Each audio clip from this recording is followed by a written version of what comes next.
Right, so we shall begin by having the question that we are to paraphrase. First and foremost,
okay.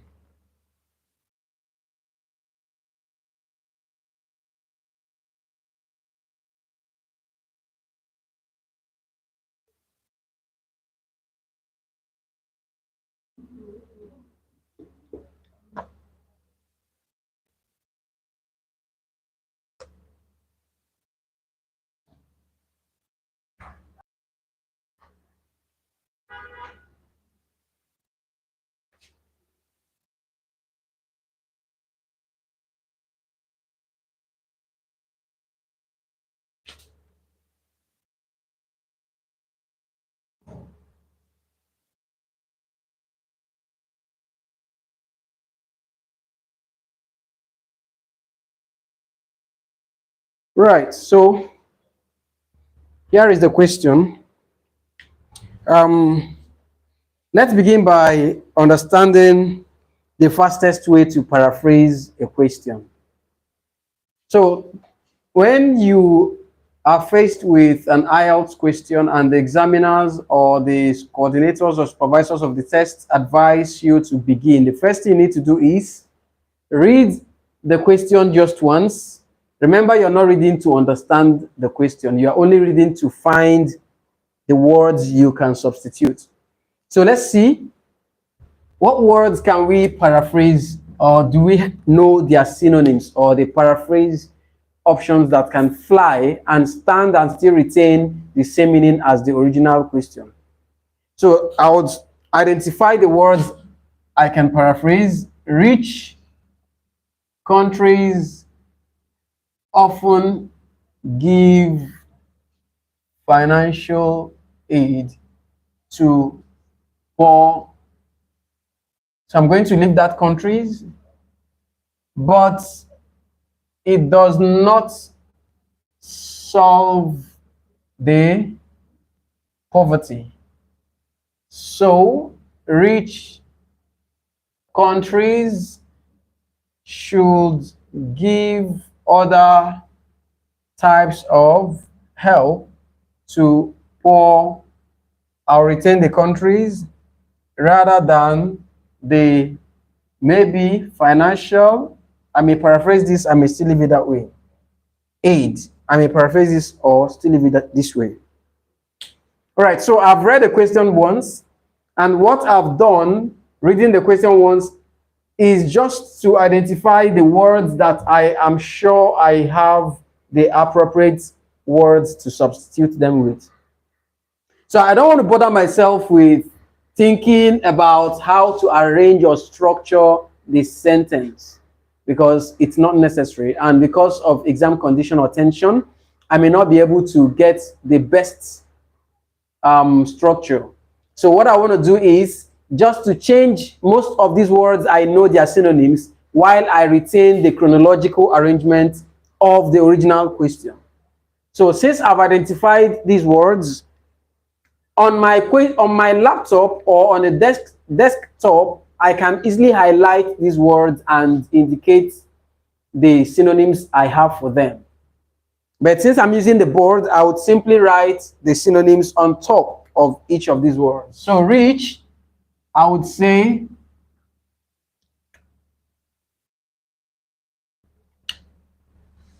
wealthy. Then countries, I would paraphrase with nations. Often, I can say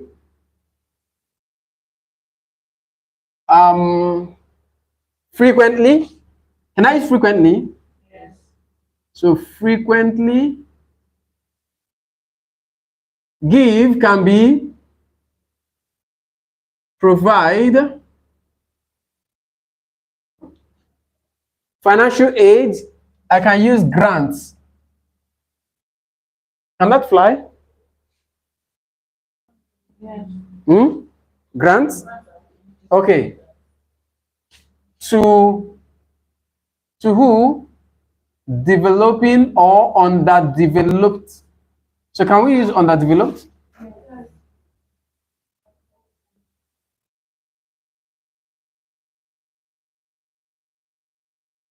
Underdeveloped countries, because I have changed the first appearance of countries to nations. Here, I'm going to retain it this way, so there is no repetition. However, this is advanced. It does not alleviate, so I'm using alleviate. I can choose to retain poverty. I can also choose to say gross lack or gross economic lack. Scarcity is okay too. Gross scarcity or gross economic lack, or just scarcity. Right? Then so I would say, therefore, remember there will be a comma here, and of course there is a comma here. Then rich has appeared again. The first appearance we used wealthy, so here I'm using developed, right? Developed nations should offer. The first appearance I used provide. Other forms of support instead of help to the, here I can say third world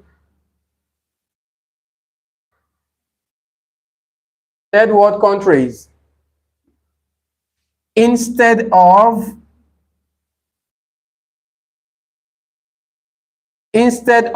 so this will definitely go out, right?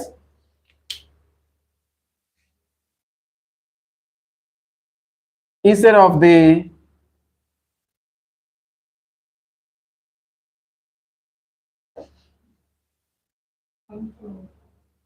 monetary assistance. Right, so my paraphrase is ready. So what I'm going to do next is transfer to my answer space. So very quickly, I'll write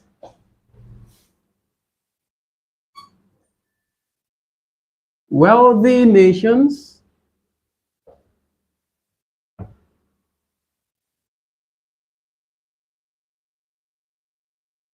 frequently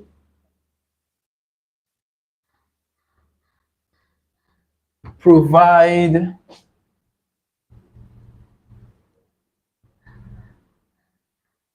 grants to who on the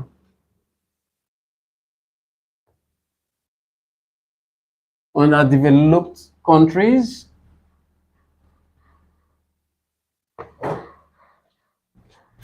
then comma here I can say although or however, right? However, another comma comes in.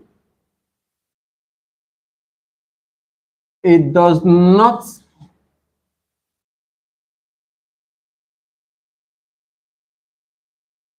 alleviate, curtail. Curtail in a way means to manage.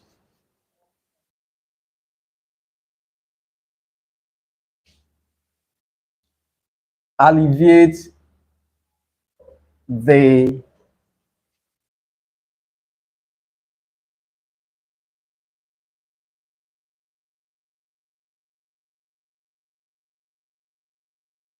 gross lack, comma, therefore,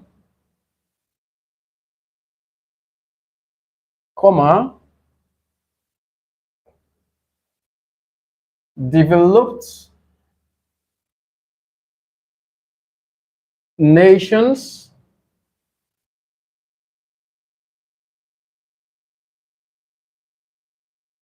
should offer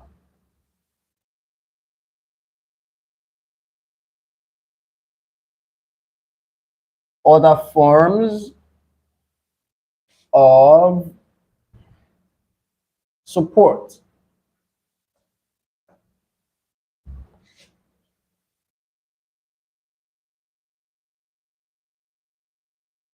to the third world countries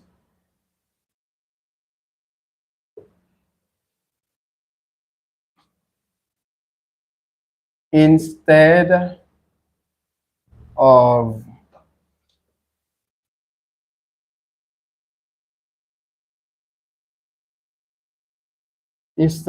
the monetary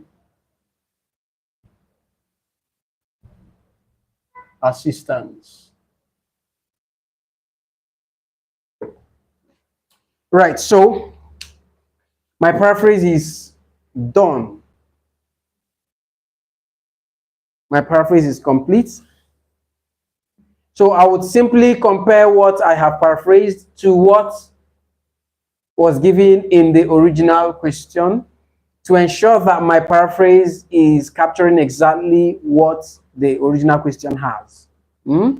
So it says, rich countries, wealthy nations often give financial aid, frequently provide grants to poor countries, to underdeveloped countries, but it does not solve the poverty. However, it does not alleviate the gross lack. So rich countries should give other forms of help. Therefore, developed nations should offer other forms of support to the poor countries, to the third world countries, rather than the financial aid, instead of the monetary assistance. Did we capture the same information?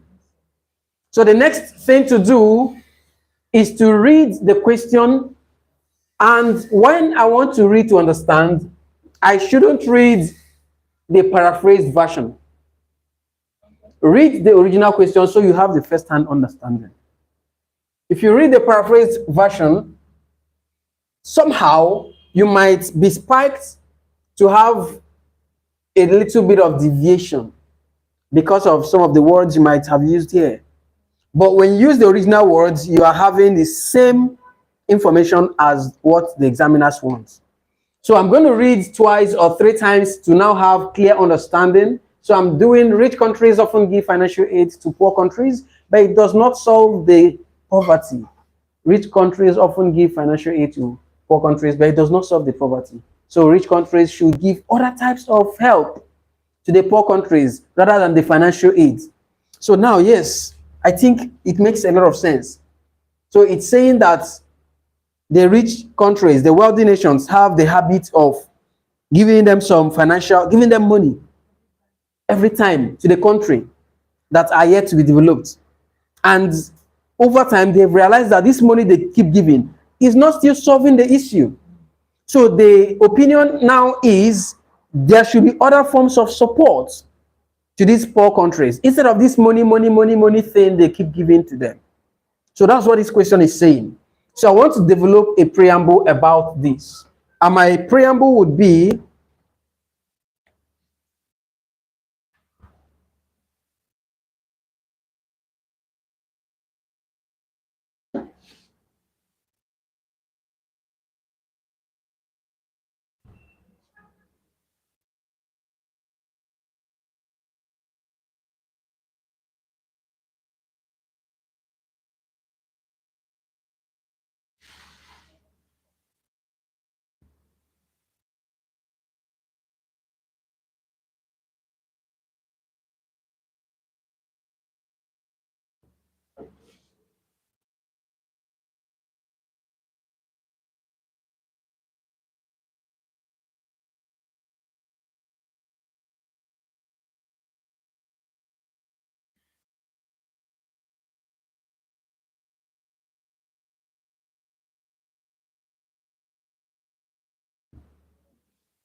Which has resulted in the wealthy counterpart countries.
It's just a preamble.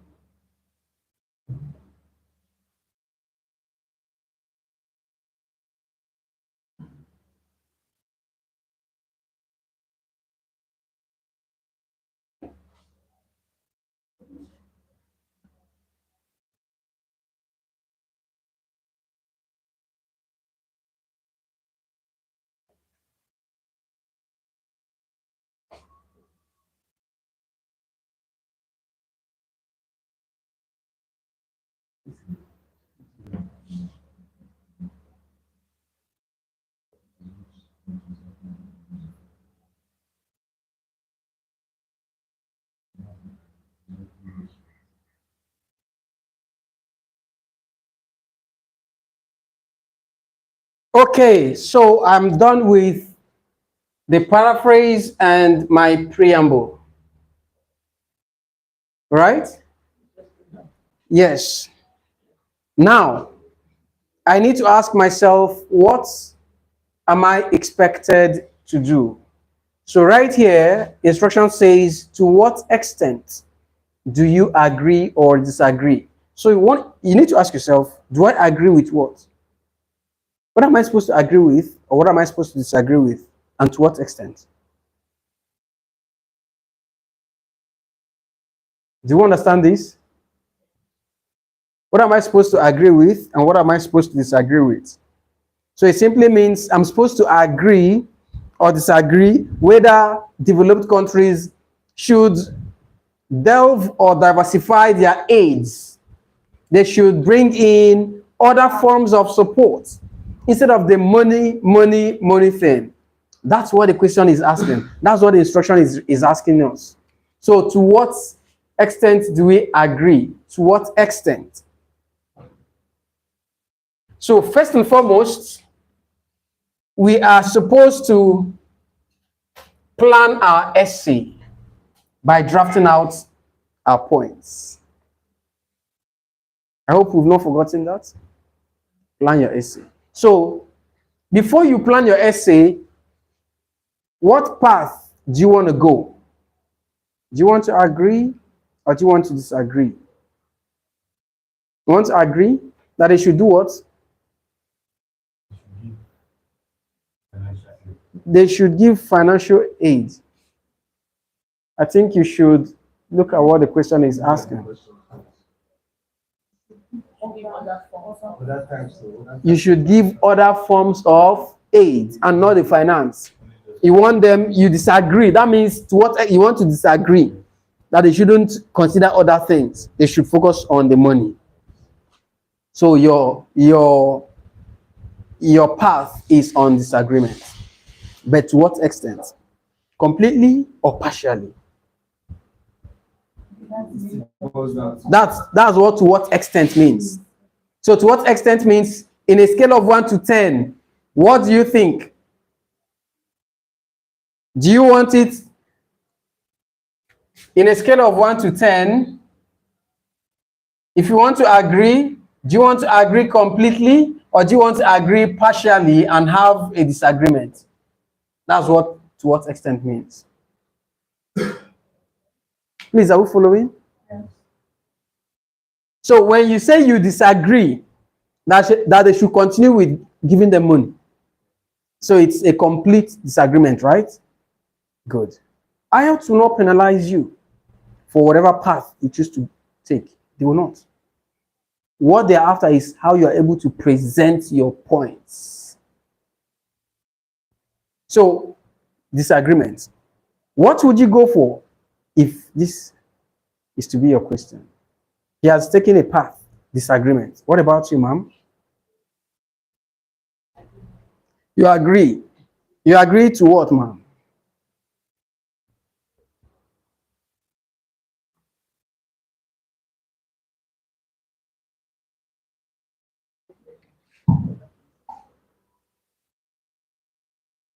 You agree that what should happen? That they should offer other forms of support. They should stop giving them money. Okay, that means I disagree. Yeah, there is. You agree? Yes, I agree that they should give other forms of support. So money should not come in. Yes. Is your agreement going to be complete, absolute agreement, or are you having a partial agreement? Absolute. Partial. Absolute. Partial. Chief, what's your own agreement or disagreement? Partial. Partial agreement or disagreement? Partial agreement. Perfect. Now, let me explain something to us. When you choose absolute agreement, what it means is your paragraphs 2 and 3 would have different points to prove your agreement. When you go for partial agreements, your paragraph 2 will show agreement points, paragraph 3 will show disagreement points. Do you understand this? Yes. When you choose complete disagreement, it means your paragraph 2 and 3 must all be talking about disagreements. Money must flow. Right? Yes, please. Okay. Is it because the question reads to what extent? Yes. What if there's nothing like to what extent? What if ask, do you agree or disagree? Then you choose whether you want to agree or disagree. No partial anything. So even if we are writing, we don't need to actually state that we are partially. That would come in your thesis background statement. That's where you establish whether you want to agree completely or disagree completely or agree partially or disagree partially. Yeah, that will be your statement. Please, do you understand this? If you agree, you should write it for them. You are going to write, you are going to continue from here, from this point. This is where your thesis or background statement would begin. So you would write, when we get to that point, but I need us to have a position. And I also need us to understand what this instruction means. So please, is there any confusion or doubt about the instruction? Okay. Now let's assume that we are going to agree partially. So that we'll factor in disagreement man and also factor in agreements people. So you need to plan your essay by drafting out your points. What points would you use to support that other means of aid should be brought in instead of money? What point would you bring in? That's There are types of AIDS. It should be health.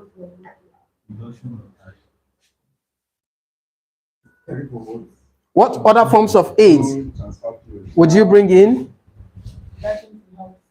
Health, Free education.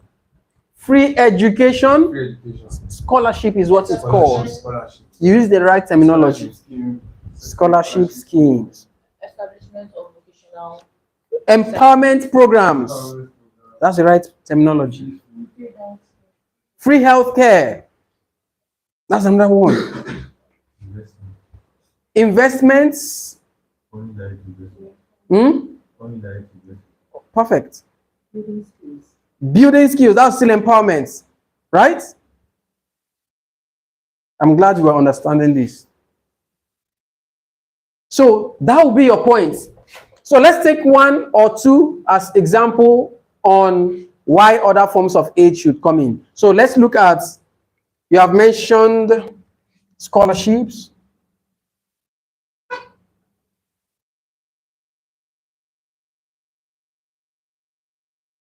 For example,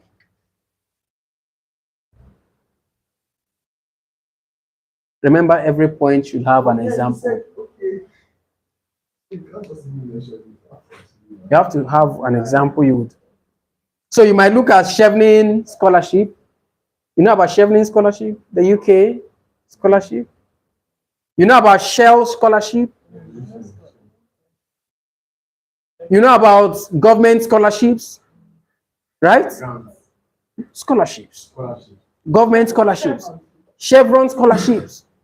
There is also presidential scholarship. I don't know what There's Milo. scholarship. There's Milo scholarship. The ones already existing in the No. The developed countries now give scholarships to nationals or citizens of those underdeveloped countries. So, like in the UK, there is what we call Chevening scholarship. People from all over the world apply for it. The institutions in your country are from the developed nations. Is that correct? Like the Shell, the Chevron, the maybe Milo, Peak Milk, and all that. Cowbell, right? They are from those countries now, right? So they would give you those scholarships. So let's look at, you can just pick one example. Remember, you need to drop an example. So you can say Chevron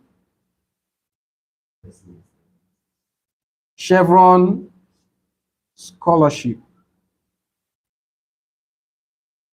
Settled. You know what you're going to say about Chevron, right? I don't know. So that's why you should think of a point and create an example from your head. So so that whatever you are thinking out will be something you would easily write on. Yeah. Then we also have empowerment.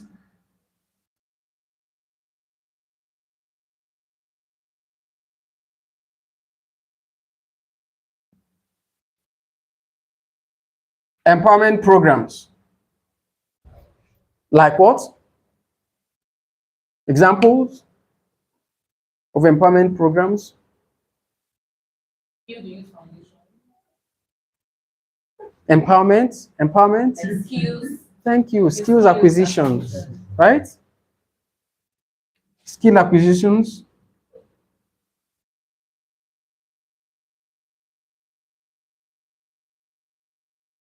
Such as building, tailoring, fashion, business apprenticeship programs, right? So you can think of these two and blend them in your paragraph 2. But the thing is, you don't necessarily need 2 examples. You can use a Chevron scholarship and express it as an example for empowerment too. Because when you go there and study and acquire the knowledge or the global practice, it's empowering you. You come home and do what we call transfer of knowledge. you can now train and empower people around your community. You are also giving skill acquisition. Do you understand? So one example can cover the 2 points. Now let's look at the point for why money should come in. Okay? Why should money? You can really want. Only you can come. Yes, please. Number one, prevention of colonialism. Prevention of colonialism. Prevention of colonial. So who is giving you the money? That's what I'm saying. Like, let me state now. Okay, please go ahead. For instance, now, I need you to speak so that people can hear you. sir, it's not compulsory. I'm using lapel, so it's all your noise cannot go in because of this guy, but it can come in from there. Go ahead, please. For instance, we are going to go back to during the 1990s when the British came to colonize us. One of the reasons why they did that was because of aid, all those things they did for us, how they could solve our problems. So with those things, that was what gave them ability to control some of our governments And resources too. and resources too. So that's just yes, they are continuing to know. Even till now, we are still under them. Some of the dollar rates is because of them. It's not us that is doing it, it's because of them.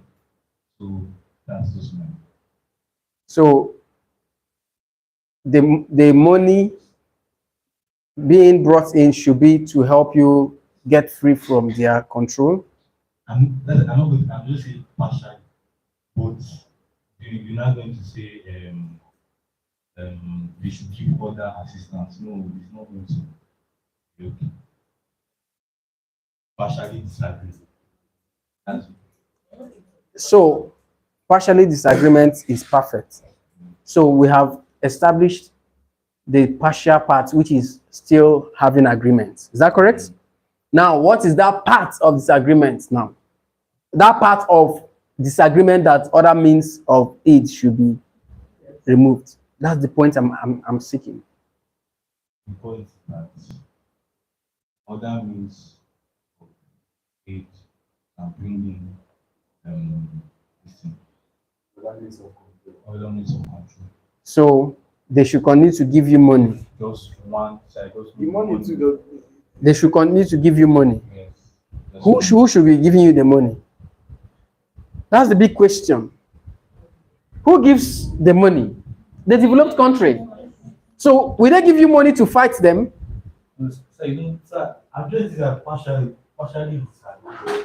So I don't mean because I'm going to look at the side of them giving me the money. Yes, and them providing aid too, But if it's everything they're going to provide, it's going to be more easier to penetrate and control everything. Yes. So when they give you only money, Yes.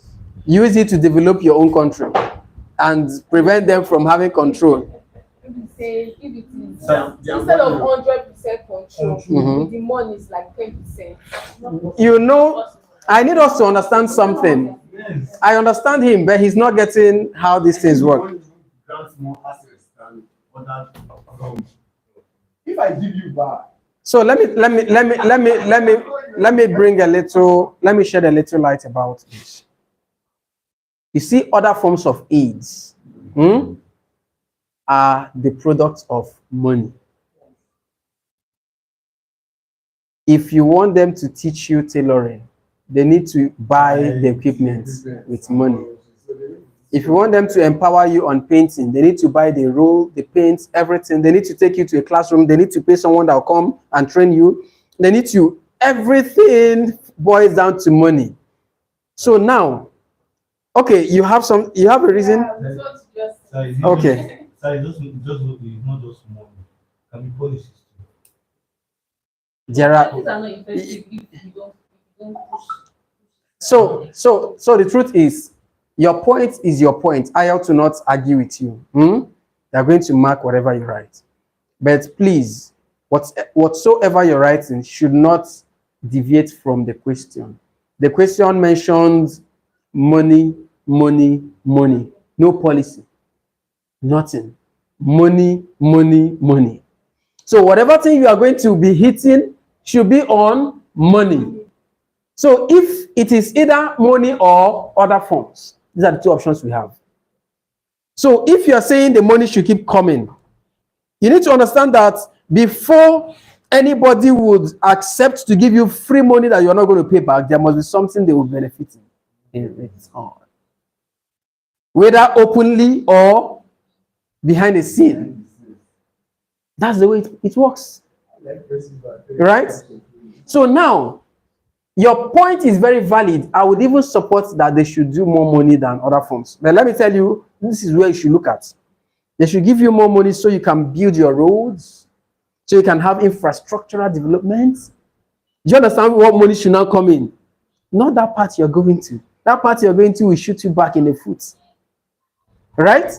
So they should do more money so that you can build better school, build good road network, build health facilities, you can pay your teachers, you can train people. It's about money, so it makes sense. Do you understand me? It makes sense. So yes, money can come in to help you achieve what we call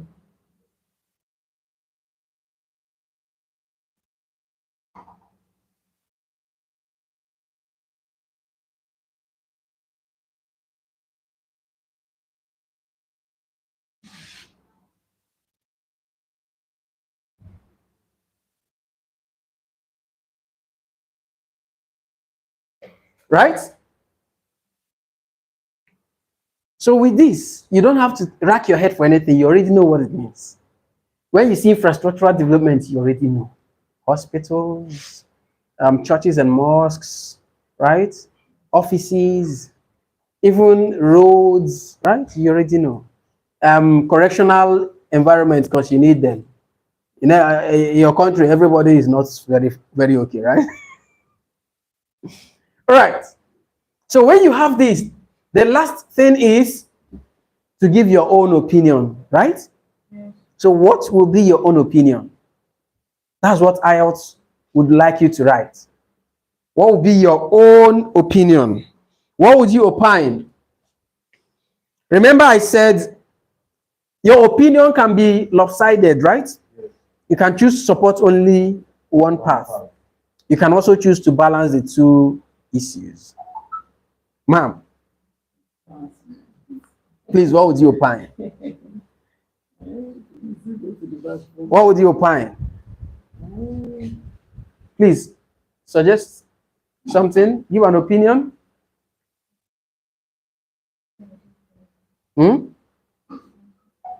No, an opinion on what the question is saying. That instead of giving money, they should provide other forms of aid. They want such opinion. Or an opinion that money should continue to be given.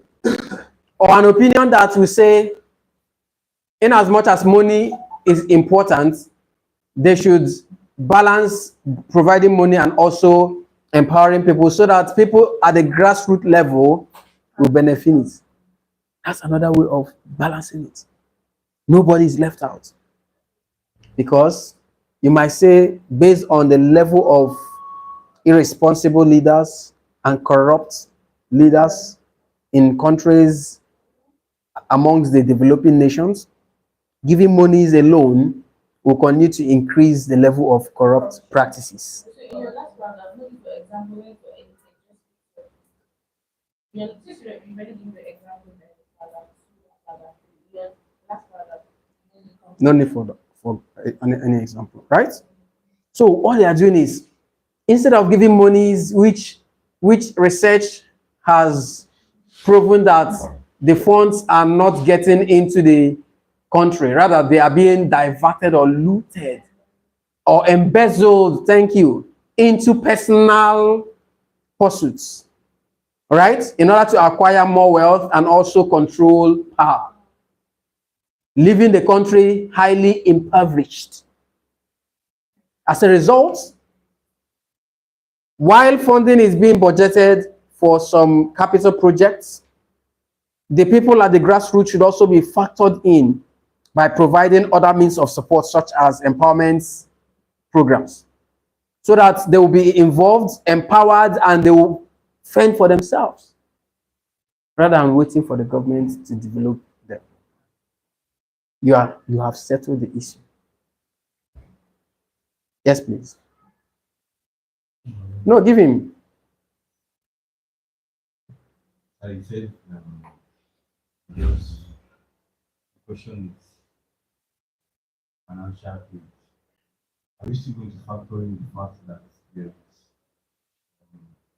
is investment can be Yes. happening? But we're just going to talk about financial aid.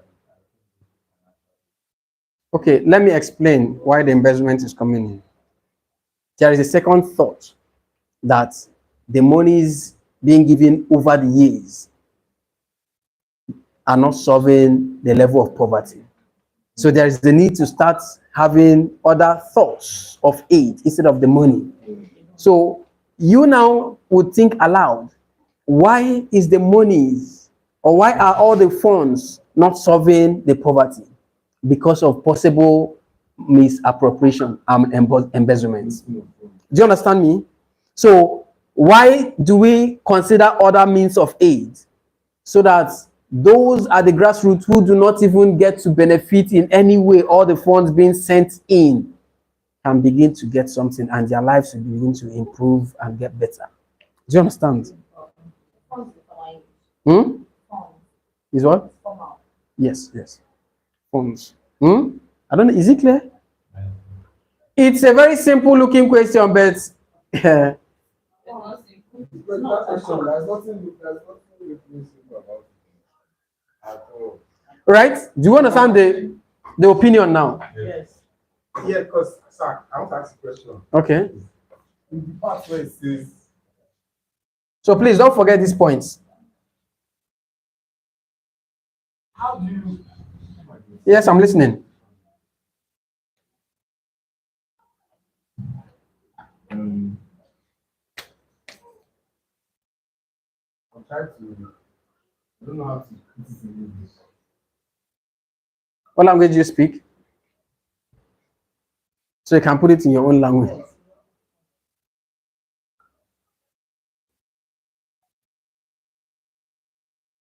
Let me carry on my voice. Sorry. Yeah, I don't think it's All right. So now I believe we are done with our points and our opinions, right?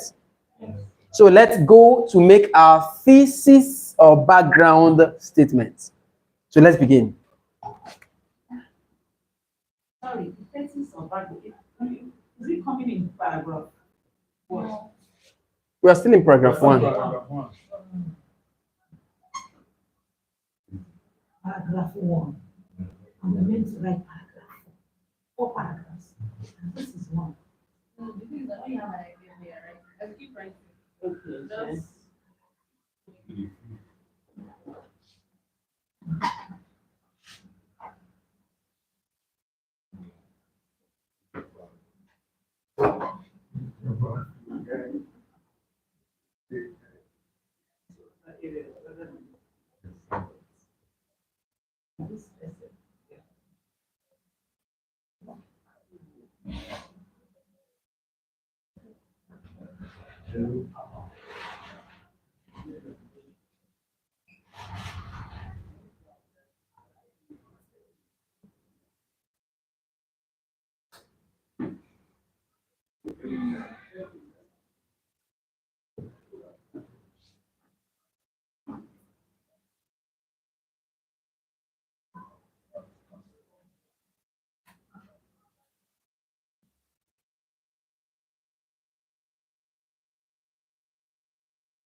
so I noticed something.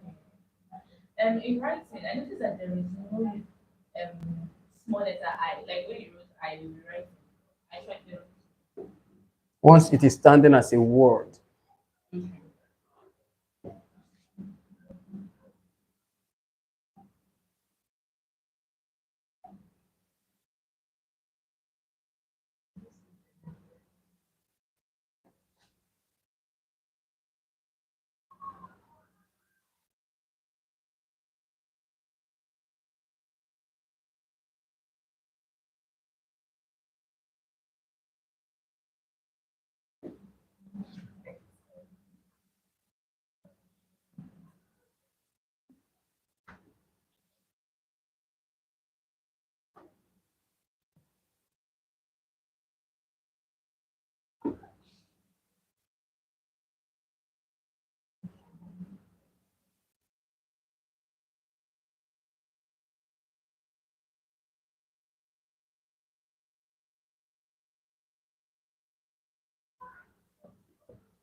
Right.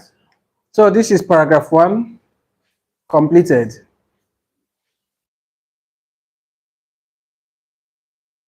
So from what we have on the board, we have, and if you check what we have on the board, you would notice that paragraph 1 started from this part, from here, and ended down here. The paragraph 1 has about 4 major things. We have the paraphrase, which is about copying the question you are to treat in a paraphrased way that still retain the same information as contained in the original question. After that, we have our preamble, which gives a little preview or insight about the issue raised in the question. After the preview, we have our thesis or background statement, which confirms to the examiner what we have planned to do in the essay. And lastly, we have our opinion, which will also appear in our 4th paragraph. Right? So with this alone, any examiner that reads your essay can predict your level of intelligence and understanding of the question you are to treat. With this alone, the examiner marking your script will confirm whether or not you understood the question and can also foresee what the remaining part of your essay will look like. Because from your thesis or background statement, the examiner knows what you will be doing. From your opinion, the examiner knows what the 4th paragraph will look like. Right? So it is a very essential part of your essay that you should try as much as possible to do justice to. Please, do we have any question about paragraph 1?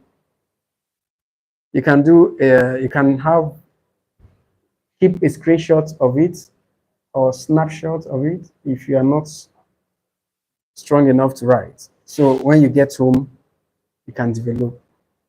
All right, so after this, your paragraph 2 will be what? Who can remember? What will be our paragraph 2? Pardon? What's the point?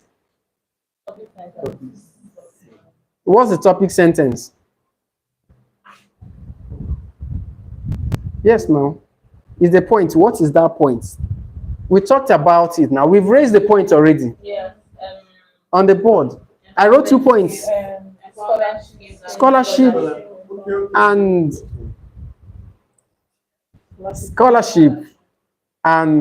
empowerment program, right? So here,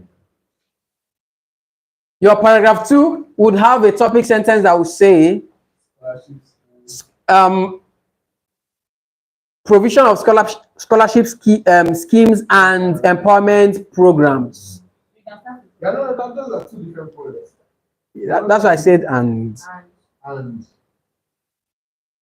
You develop it in a way that you talk about it. Yes. So the first one is on scholarship scheme, where you talk about, give detailed explanation, and give an example. Then you start with additionally, then you bring in the empowerment program. But at first, at the beginning, you said the scholarship scheme And empowerment program. So when you start your paragraph, Provision of scholarship schemes and empowerment program to citizens of the country. To citizens of underdeveloped countries. Don't forget. Provision of scholarship scheme.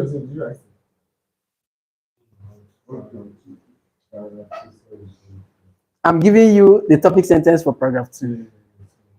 We have just completed paragraph 1, and I said for your paragraph 2, what you should begin with is a topic sentence. And the topic sentence would be provision of scholarship skills and empowerment programs for the citizens of underdeveloped nations. Right? So when you are done with this, you now begin by saying, it is no longer news that most nations, most developed, yes, full stop, yes. Then you begin to explain. It is no longer news that most citizens or nationals of underdeveloped nations are often faced with poor education or quality of education. A good number of them do not even attend. A good number of them do not even attend higher institutions because of the high cost of tertiary education. Hence, there is high level of illiteracy in most countries. And this also results to high level of social vices. Right?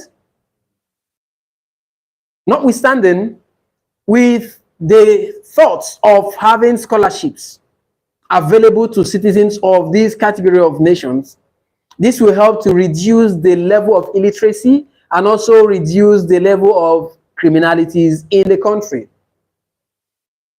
To me, it is necessary to ensure that the scholarship schemes are made in a way that the best brains are selected by placing them through rigorous examinations to be able to pick the qualified candidates.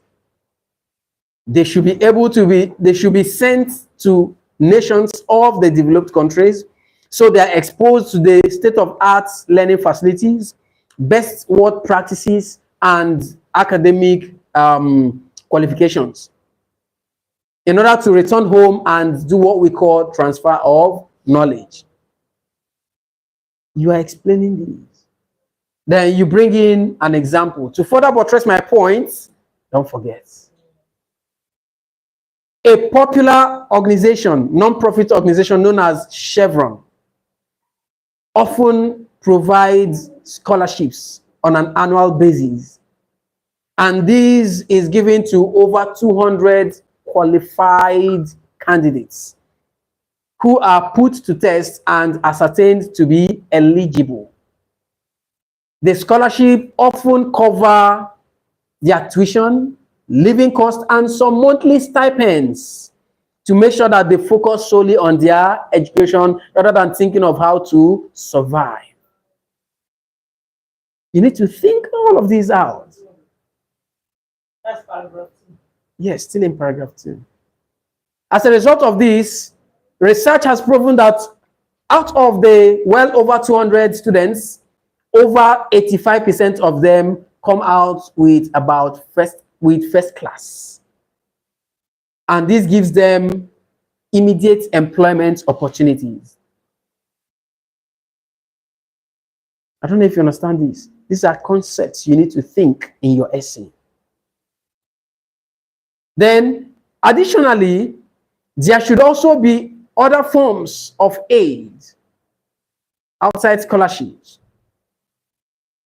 such as empowerment programs, as this will not require people to travel out to acquire them, but can be acquired in their home country by bringing the resource persons from their countries. Applicants can be trained on fashion, tailoring, hairdressing, painting, technical work, even cooking and hospitality business. You are listing all of these things. Someone who opens a fast food spot, a fast food spot, even if it's Indomie and egg, you know that one is very easy. You can also have bread and tea. In US, in other developed countries, there are people who have their small stands. What they sell is coffee, and they make money from it. So these are empowerment programs that they can have. When COVID was everywhere, they were looking for people who can sew nose masks. They were paying them well. They were paying them well. They were looking for bike riders to go and dispatch food items so that people will not come out to look for food. These are empowerment programs. So you factor this in your essay. Then you go to paragraph 3. The unavoidable need for financial aid. That'll be your topic sentence. Unavoidable need for financial aid to foster infrastructural development. That's your topic sentence. Do you understand this? When anyone reads this, they know what is going to talk about. The unavoidable need for financial aid to foster and enhance infrastructural development. That's all. You then begin to explain it. Most countries are considered to be underdeveloped because of the standard of their infrastructure, the dilapidated or poor standards of their infrastructure, ranging from the road network to the school building, health facilities, religious facilities, office edifices, and so many other things. They have become death traps because most of them have high chances of collapsing when a large number of patronage is recorded in such places. So the need for funds is inevitable. As this will help the government of such countries to now invest in their infrastructure, building durable road networks, erecting proper and standard edifices for malls, for education, for health, and any other thing. You now give example. The World Trade Center that is available in some countries of the world are products of financial aid. You talk about other facilities, good road network that you enjoy, which has reduced high level of accident because the poor and dilapidated roads have potholes all over, thereby causing what? Accidents. So you need to bring this. Even the good built roads would need traffic lights to control vehicular movements. So you need to factor all of these things in. You give the example and you are good. Now, for your paragraph 4, do you think you need to use summarily and conclusively? What's that doing the first No. point? Like, not his point, our point. What are we writing about? If you are going to agree completely, Yeah, like that. we had 2 points on the board. You now share them, paragraph 2 and 3.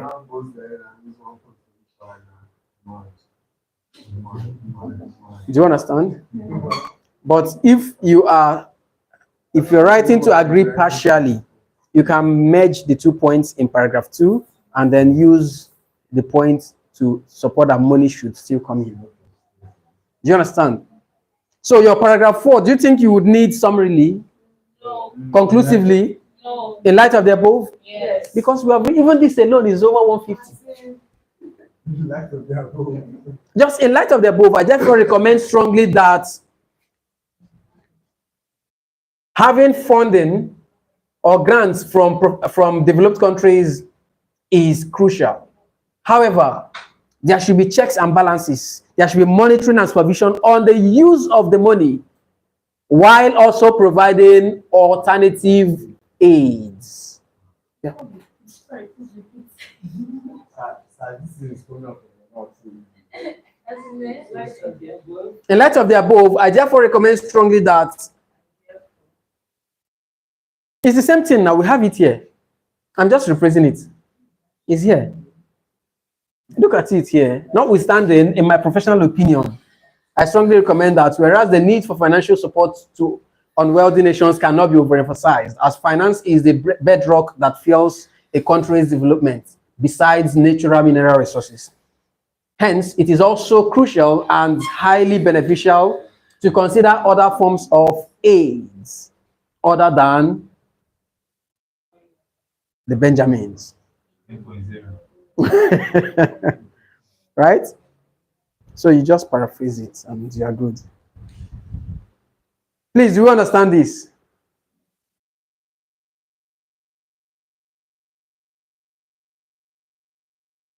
So the thing about IELTS essay is understand the question. Understand the question. If you understand the question, there's no way you not write something that would give you, even if it's 6.5, it's not possible. Once you understand the question, there is no way you will not get 6.5. But why people drop as low as 6.0 or 5.5 is because they just read a question, their head will tell them, okay, go to that one, there's points there. And you will rush. When you write the first one, the first point, see that second point will be different and very difficult. If you are able to, if you manage to get your paragraph 2, the paragraph 3, if you didn't plan your essay before you start, paragraph 3 will be a remix of paragraph 2. To you, I key them all. You have finished them. You have given assignments. But to the examiner, repeating one point in 2 ways. Do you understand? So you need to find, even if it's 5 minutes, understand the question and draft your points. You draft your points, you are saying that the 2 points you are giving are all parallel, but they are all in the direction that you are writing. It's very important. So with that, your essay is ready. With that, your essay is ready. So what you need to do next is find time to proofread. Because when you're writing in an exam condition, there are chances that you will miss is A, D. They will happen. There are chances, like Madam corrected me somewhere, I can't remember, here, I had in mind resulted in. So I now wrote results in, right? It will happen. So if you didn't read, if you didn't proofread, those things will be there. So the examiner will not know, will not see it as exam tension. They will see it as that is the best you can do. Right? So please always proofread. Then final advice on the day of your exam, when you are taking on your writing, no matter what happened, once you observe that your screen is already showing 10 minutes and it's blinking red, because that's what will happen. Once it gets to 10 minutes left, it will be blinking red. Once you see that, leave that to your paragraph 2 or paragraph 3 that you're treating. Go and do paragraph 4. Get a conclusion paragraph. Then you can go back to where you are treating. If you don't have paragraphs 1, 2, 3, 4, you are losing mark automatically. Right? So create a 4th paragraph. Your 4th paragraph, what is it? In your paragraph 1, you have already settled half of the 4th paragraph. That's your opinion now, right? So what you need to do is check how many words you have written and decide to say, in light of the above, I therefore copy and paste. Then change few things. You are good. That's all. Please, is this clear? Any question? Mr. Ukwago, I can see you. I hope if you have any question, drop. You can send to me on WhatsApp. I don't know if Madam was able to join too, but this is where we'll draw the curtain. We'll continue on Monday by God's grace. Thank you so much, and see you on Monday.